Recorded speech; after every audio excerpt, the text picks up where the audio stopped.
अयोध्येतील राम मंदिर दान चोरी प्रकरणात ठाकरे गट आक्रमक.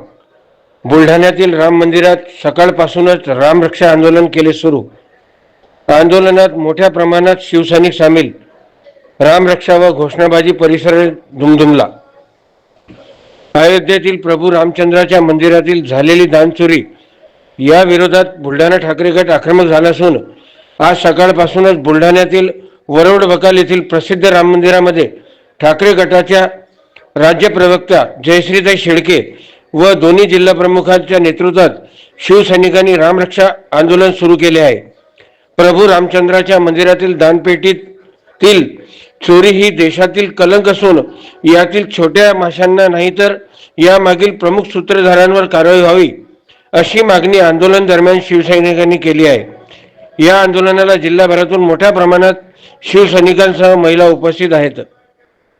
जय श्री राम, जय श्री राम, जय श्री राम, जय श्री राम. सियावर रामचंद्र की जय, सियावर रामचंद्र की जय. पवन पुत्र हनुमान की जय, पवन पुत्र हनुमान की जय. सियावर रामचंद्र की जय श्री राम, जय श्री राम, जय श्री राम, जय श्री राम.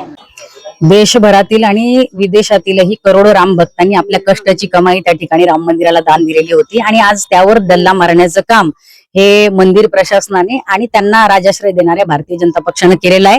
त्यामुळे याला केवळ प्रशासनातील लोकच जबाबदार नाही तर आमचं म्हणणं आहे की भारतीय जनता पक्षाने सुद्धा याची सगळी जबाबदारी स्वीकारली पाहिजे. कारण प्रभू श्रीरामाच्या नावावर तुम्ही आजवर राजकारण करत आलेले आहात आणि तिथली जबाबदारी ही दानपेट्यांच्या संरक्षणाची सर्वस्वी तुमची होती. आमचं म्हणणं आहे की या ठिकाणी केवळ ते व्यवस्थापनच नाही तर याला राजाश्रय देणारे अमित शहा आणि नरेंद्र मोदी यांच्यावरही गुन्हे दाखल झाले पाहिजे. आज या ठिकाणी बुलढाणा जिल्हा शिवसेनेच्या वतीनं आज या वरड बकाल या गावी जे राम मंदिरामध्ये चोरी झालेली आहे ज्याला जे जबाबदार आहे त्या ठिकाणचे योगी मोदी अमित शहा हे जबाबदार आहेत. त्यांनी ते ट्रस्टी नेमलेले आहेत आणि त्यांच्याच आशीर्वादानं त्या ठिकाणी करोडो रुपयाचा भ्रष्टाचार झालेला आहे. यांनी सुद्धा राजीनामा देऊन यांच्यावर सुद्धा कारवाई व्हावी हीच उद्धव बाळासाहेब ठाकरे पक्षाची भूमिका आहे. तुम्ही पाहिलं असेल या राज्यामध्ये खासदार फोडण्याचा प्रयत्न झाला, या देशामध्ये आमदार फोडण्याचा प्रयत्न झाला, या देशामध्ये तुम्ही पाहिलं असेल तर पेपर फुटीचा सुद्धा प्रकार घडलेला आहे. आणि शेवटचा प्रकार जर पाहिला असेल तर दानपेटी फोडण्यापासून सुद्धा या सरकारनं दानपेटी सुद्धा फोडण्याचा प्रयत्न करणाऱ्यांना समर्थन केलेलं आहे.